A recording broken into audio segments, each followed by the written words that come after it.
I'm Robert Bowling. I'm the community manager for Modern Warfare 2 at Infinity Ward. Earlier on in development, nobody expected Modern Warfare 1 to be such a huge success. I don't think anybody can expect the way that blew up. So early on, you're kind of overwhelmed with what it is and that mentality of, okay, now we have to do even better than that. We have to, overcome that. So it's overwhelming at first, but you have to put that out of your mind and you have to focus on, okay, we just want to make a fun game that we know how to make and we think our community will love. So we put those expectations aside. We didn't want to be distracted with all this pressure and just focus on making a fun game that we know how to make. It was a very real mission, AC-130, and it was meant to display that military mentality of, it's a job to them. It's very calm. It's very precise. So we expected it to be emotionally stirring. I mean, if it's a disturbing aspect to look at war like that, of like, it's a job and good kill, that was clean there. So I think we expected an emotional reaction to that, because there should be an emotional reaction to that.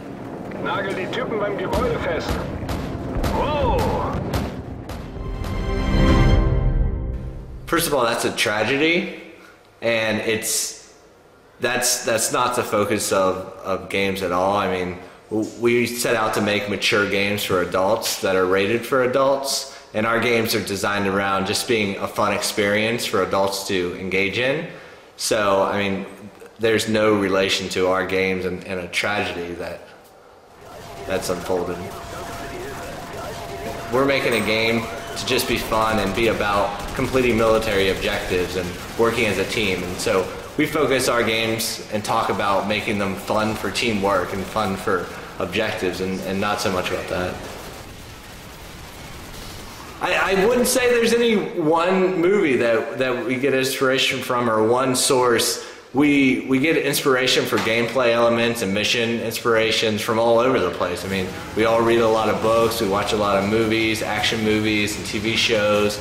We travel a lot and get inspiration from all types of different places. I mean, right now, just being in the old Munich airport and thinking about how it was redone and it was this abandoned place is inspiration for what I think is a cool environment. So it really comes from all different things around us. I think our big focus is a big variety of levels. So we might have an overarching concept of like, this is the story that we're trying to tell, and then some of that's obvious on where it might take place, and then some of us were like, okay, where's a cool location that you might have never played in before, or what's a cool location that would just be fun to experience going through in a game. So we like to have a variety of environments and places that you might never see in your normal life.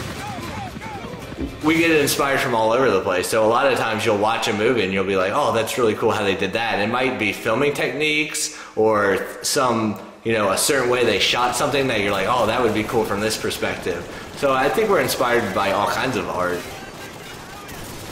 There's no guys who work in Hollywood on the Infinity Ward development team, but we work with a Hollywood writer who writes for TV shows and some movies, and he's the writer of NCIS. Well, one of the main characters in Modern Warfare 2 is Soap McTavish, that you played as in Modern Warfare 1. He's now a captain that leads you in Task Force 141. So a lot of our players have asked about what happened to him, because his fate is up to speculation at the end of the first game. So there's a lot of attachment to that character for people who played with him in the first game and was with him at the end. So Soap because you were Soap. And then other characters, there's a lot of backstory that's set up with the preload mission.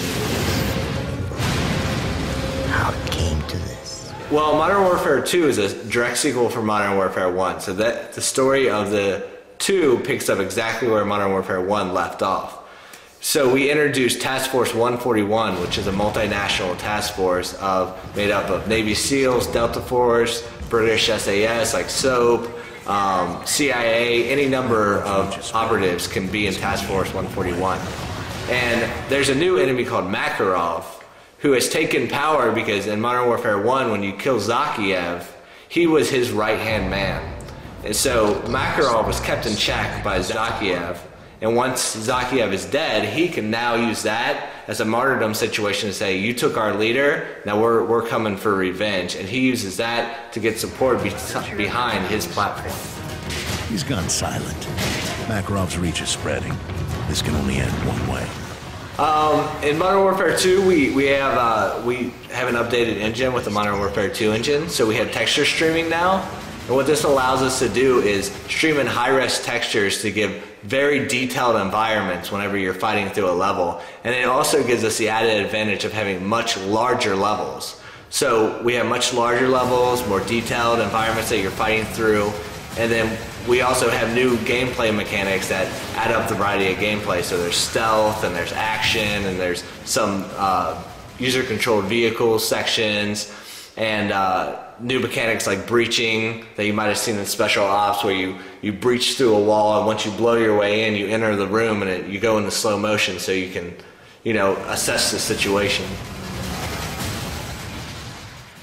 We have a lot of new weapons in Modern Warfare 2. We also brought some old favorites from Modern Warfare 1 that we completely redid. So anything from the old game has been completely redone. Some of the weapons that players will see for some are the FAMAS and an updated MP5. We have some cool new attachments and gadgets. Like in Cliffhanger, you're going to use a heartbeat sensor. That it's like a mini UAV that waves out and picks up heartbeats of enemies in the distance, because there's a lot of weather effects in Modern Warfare 2 that we utilize to add gameplay mechanics. So the heartbeat sensor helps when there's a thick blizzard and there's low visibility to see where the enemies are before they see you. Right now we're just under 100 people, so we're in the 90s, and that includes our entire test department. We have a dedicated test team inside Infinity Ward, and all our developers and administrative. So we're just under 100 people on the entire Infinity Ward family. But as far as working on Modern Warfare 2, we started working on it immediately when Modern Warfare 1 was finished. So that was out the door. Typically there's a rest period, but we just threw that out the window and immediately started pounding away on Modern Warfare 2. Every game has their own design philosophy, so I don't really compare a lot of games to other games, because they all have their philosophy. Like, we focus on being really fast-paced, really fun action movie experience, where another game, like, I'm a huge fan of Fallout 3, but they're an entirely different philosophy of what's fun in that game. That's a fun exploration game and quests, and so I don't like to compare games directly to each other. We don't do lead platforms. We give equal love to every platform. We go for the equal playing experience across the board. I mean, besides controls, like obviously the PC has separate controls than the console would, but other than that, and PC-specific stuff like master servers, then the gameplay, the experience, the story, it's universal. We focus on making our games fun, and they're fun experiences, and we put a lot of work into the story and pulling the character in to being interactive and connecting them with the characters they play. So we do a lot of elements of everything's in first person. We don't do cutscenes. We never take you out of the moment. And I think our players really appreciate that. He's got a contact in Rio. We're pushing for a simultaneous release.